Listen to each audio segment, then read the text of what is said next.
അങ്ങനെ ഈ ആഴ്ച ഇറങ്ങിയ പൊങ്കാല മൂവിയും കണ്ടു. അപ്പോൾ ഈ സിനിമയിൽ തുടക്കം മുതൽ അവസാനം വരെയും ആക്ഷൻ രംഗങ്ങൾ കൊണ്ട് നിറച്ചിരിക്കുകയാണ്. ഇതിൽ എത്ര ആക്ഷൻ ഉണ്ടെന്ന് എണ്ണിയാൽ തീരാത്ത അത്ര ആക്ഷൻ രംഗങ്ങളുണ്ട്. ശ്രീനാഥ് ബാസിയാണ് ഇതിലെ ഹീറോ. കുറേ കഥാപാത്രങ്ങൾ ഈ സിനിമയിലുണ്ടെങ്കിലും പുള്ളിയാണ് മെയിൻ ഹീറോ. അപ്പോൾ പുള്ളിയുടെ ബോഡി ലാംഗ്വേജ് നമുക്കറിയാം. അപ്പോൾ അങ്ങനത്തെ ബോഡി ലാംഗ്വേജ് ഉള്ള ഒരാൾ ഇത്രയും കഠിനമായ ആക്ഷൻ രംഗങ്ങളിൽ എങ്ങനെ ഇറങ്ങും എന്ന് തോന്നിപ്പിക്കാത്ത രീതിയിലാണ് ആക്ഷൻ രംഗങ്ങൾ ചിത്രീകരിച്ചിരിക്കുന്നത്. അതായത് ഇങ്ങനെയൊക്കെ പുള്ളിക്ക് ആക്ഷൻ ചെയ്യാൻ പറ്റുമോ എന്ന് നമുക്ക് അങ്ങനെ തോന്നാത്ത രീതിയിലാണ് ആക്ഷൻ എടുത്തിരിക്കുന്നത് എന്നാണ് ഞാൻ ഉദ്ദേശിച്ചത്. നല്ല ആക്ഷൻ രംഗങ്ങളിൽ ശ്രീനാഥ് ബാസി ഇറങ്ങിയിട്ടുണ്ട് കേട്ടോ. പുള്ളി നല്ല ഹാർഡ് വർക്ക് ആ ഒരു കാര്യത്തിൽ ഈ സിനിമയിൽ ചെയ്തിട്ടുണ്ട്. ആ ഒരു കാര്യമാണ് പുള്ളിക്ക് മെയിനായിട്ട് ഈ സിനിമയിൽ ഉള്ളത്. അത് വൃത്തിയും വെടിപ്പുമോടെ പുള്ളി ചെയ്തിട്ടുണ്ട്. അതാണ് ഈ സിനിമയിൽ ഞാൻ കണ്ട ഒരേ ഒരു പ്ലസ് പോയിൻ്റ്. കാരണം ഇതിൻ്റെ കഥ, തിരക്കഥ, അതേപോലെ ഡയലോഗ്, ഡയറക്ഷൻ എല്ലാം ചെയ്തിരിക്കുന്നത് AB ബിനിലാണ്. പുള്ളി ഈ കഥ എങ്ങനെയാണ് എഴുതിയിരിക്കുന്നതെന്ന് വെച്ചാൽ, ആദ്യം ഞാനിതിൽ ഇല്ലാത്ത കാര്യം പറയാം, പിന്നെ എങ്ങനെയാണെന്ന് പറയാം. ഇതിന് ഒരു കാതലായ ഒരു മാറ്റർ ഇല്ല.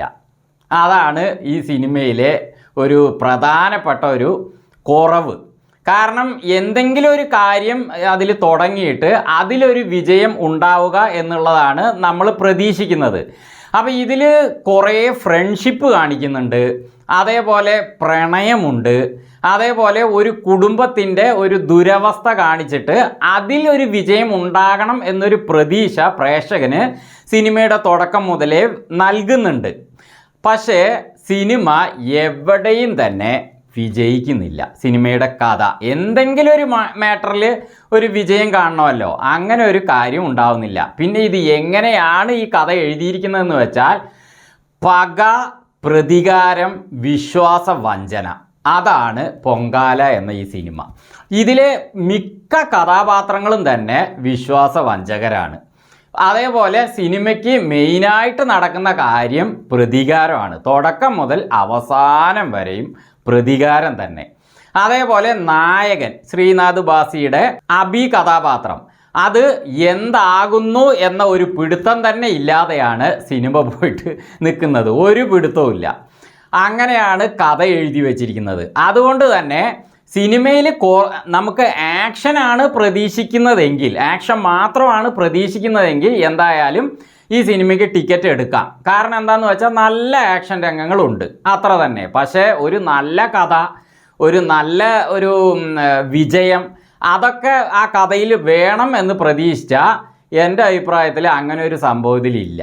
കുറേ അടി, പിടി, വെട്ട്, കുത്ത്, കൊലപാതകം, അതിഭീകര വയലൻസ്, ഇതൊക്കെയാണ് ഈ സിനിമ. ശരിക്കും ഞാൻ ഈ സിനിമയ്ക്ക് പോകുന്നതിന് മുമ്പ് സെൻസർ ബോർഡ് ഇതിൽ അതിഭീകര വയലൻസ് ഉള്ളത് കൊണ്ട് അതൊക്കെ കട്ട് ചെയ്തിട്ട് വേണം, 8 ഭാഗങ്ങളിൽ അത് വരുന്നുണ്ട്, അത് കട്ട് ചെയ്തിട്ട് വേണം സിനിമ ഇറക്കാൻ എന്ന് ആദ്യം തന്നെ നിർദ്ദേശിച്ചിരുന്നു കർശനമായിട്ട്. അപ്പോൾ അടുത്ത ദിവസം തന്നെ അതിലെ രംഗങ്ങൾ കട്ട് ചെയ്യും, എന്നിട്ടാണ് ഈ സിനിമ ഇറക്കുക എന്നൊക്കെ സിനിമയുടെ അണിയറ പ്രവർത്തകർ പറഞ്ഞിട്ടുണ്ടായിരുന്നു. പക്ഷേ എവിടെയാണ് ഇത് കട്ട് ചെയ്തിരിക്കുന്നതെന്ന് ഒരു പിടുത്തവുമില്ല.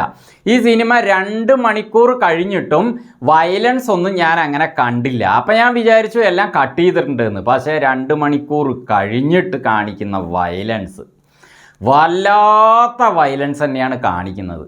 പക്ഷേ ഇങ്ങനെ വയലൻസ് ഇവർ ഉൾപ്പെടുത്താനൊരു കാരണം എന്താണെന്നറിയോ? അത് സമൂഹം തന്നെയാണ്. ഇപ്പോൾ നമ്മുടെ യങ് ജനറേഷൻ, യുവാക്കളൊക്കെ, ചെറുപ്പക്കാരൊക്കെ ആഗ്രഹിക്കുന്നത് വയലൻസ് തന്നെയാണ്. അപ്പോൾ വയലൻസ് ഉള്ള സിനിമകൾ ഇറക്കുമ്പോൾ എന്തായാലും ആ സിനിമ വിജയിക്കുന്നുണ്ട് എന്നുള്ളത് സിനിമയുടെ അണിയറ പ്രവർത്തകർ മനസ്സിലാക്കിയത് കൊണ്ട് തന്നെയാണ് ഈ സിനിമയിലും കഠിനമായ വയലൻസ് രംഗങ്ങൾ കാണിച്ചിരിക്കുന്നത്. അതുകൊണ്ട് തന്നെ കുറേ പേര് ഈ സിനിമയ്ക്ക് പോകും വരും, സിനിമ നന്നായിട്ട് ഓടും എന്ന പ്രതീക്ഷ അവർക്കുണ്ട്. അതുകൊണ്ടാണ് അങ്ങനെ വെച്ചിരിക്കുന്നത്. അപ്പോൾ ഈ സിനിമയിൽ അതൊക്കെ എങ്ങനെയാണെന്ന് വെച്ചാൽ ഫാമിലി ആയിട്ട് പോയിട്ട് കാണാൻ പറ്റുമെന്ന് എനിക്ക് ഒരിക്കലും പറയാൻ പറ്റില്ല. അപ്പോൾ എൻ്റെ അഭിപ്രായത്തിൽ സിനിമയിൽ നല്ല കിടിലൻ ആക്ഷൻ രംഗങ്ങൾ ഉണ്ടെങ്കിലും അത് കാണാൻ ഓക്കെ, ആസ്വദിക്കാനുണ്ട്. പക്ഷേ ബാക്കിയുള്ള കാര്യങ്ങളൊന്നും തന്നെ അത്ര പോരാ. പിന്നെ സർക്കാർ എന്തായാലും ഇത്തരം സിനിമകളിൽ ഇങ്ങനെ ഒരു വയലൻസ് രംഗങ്ങൾ എടുക്കുന്നത് കർശനമായിട്ട് കടിഞ്ഞാൺ ഇടണം എന്നുള്ള കാര്യത്തിൽ സിനിമ, നമ്മുടെ മലയാളം ഫിലിം ഇൻഡസ്ട്രി, മലയാളം മാത്രമല്ല ഇന്ത്യയിലെ എല്ലാ ഫിലിം ഇൻഡസ്ട്രികളും സമയം അതിക്രമിച്ചിരിക്കുന്നു എന്നുകൂടി ഞാൻ ഈ വീഡിയോയിൽ സൂചിപ്പിക്കുകയാണ്. എന്തിനാണ് ഇത്ര വയലൻസ്? വയലൻസ് ഇല്ലാതെയും കഥാപാത്രങ്ങളെ കൊല്ലാമല്ലോ. പണ്ടൊക്കെ എന്ന് പറഞ്ഞാൽ ഒരു PO റെഡ് പെയിൻറ്റ്, അതും കണ്ണിന് തട്ടുന്ന ഒരു ഫ്ലൂറസൻ്റ് ആയിട്ടുള്ള പെയിൻ്റ് ആയിരിക്കും ചോരയായിട്ടൊക്കെ കാണിക്കുന്നത്. അപ്പോൾ അത്ര മതി. അങ്ങനെ കാണിച്ചുകൊണ്ട് ഒരു കഥാപാത്രത്തെ കുത്തിക്കൊല്ലുകയോ മറ്റോ ചെയ്യുമ്പോൾ അയാൾ മരിച്ചു, ആ കഥാപാത്രം തീർന്നു എന്ന് കാണുന്നവന് മനസ്സിലാകുന്നുണ്ട്. അതുപോലെ ഇത് വെറുതെ വല്ലാതെ മെഷീനിൻ്റെ ഉള്ളിലൊക്കെ ഇട്ടിട്ട് അരച്ചെടുക്കുക, അതേപോലെ മറ്റേ എന്താ പറയുക, തലയൊക്കെ വെട്ടിപ്പൊളിക്കുക, കഴുത്ത് അങ്ങോട്ട് മുറിക്കുമ്പോൾ കഴുത്തു നിന്ന് ചോര അങ്ങനെ ചീറ്റി തെറിക്കുക. എന്തിനാ ഇത്തരം വയലൻസുകൾ? എന്തിനാ അതിലേക്കൊക്കെ പോകുന്നത്? ഒരു സിനിമയിൽ അത്രയൊക്കെ വേണോ? എൻ്റെ അഭിപ്രായത്തിൽ എനിക്ക് ഇത്തരം വയലൻസുകൾ വേണ്ട എന്നുള്ള അഭിപ്രായക്കാരനാണ്. പക്ഷെ ഒരുപാട് പേര് അത് ഇഷ്ടപ്പെടുന്നത് കൊണ്ടാണ് സിനിമയിൽ അത് ഉൾപ്പെടുത്തുന്നത്. കാരണം അവർക്ക് എങ്ങനെ ഈ സിനിമയെ വിജയിപ്പിക്കണമല്ലോ. അതുകൊണ്ട് തന്നെ ഈ സിനിമയിൽ ആക്ഷനോടൊപ്പം തന്നെ ഈ കാര്യങ്ങളും ഇവർ ഉൾപ്പെടുത്തിയിരിക്കുകയാണ്. അപ്പോൾ കുറേ വയലൻസ് വേണമെന്ന് ആഗ്രഹിക്കുന്നവർക്കും കുറേ ആക്ഷൻ വേണമെന്ന് ആഗ്രഹിക്കുന്നവർക്കും മാത്രം ഈ സിനിമ സൂട്ടാവും. അത്രയേ ഉള്ളൂ.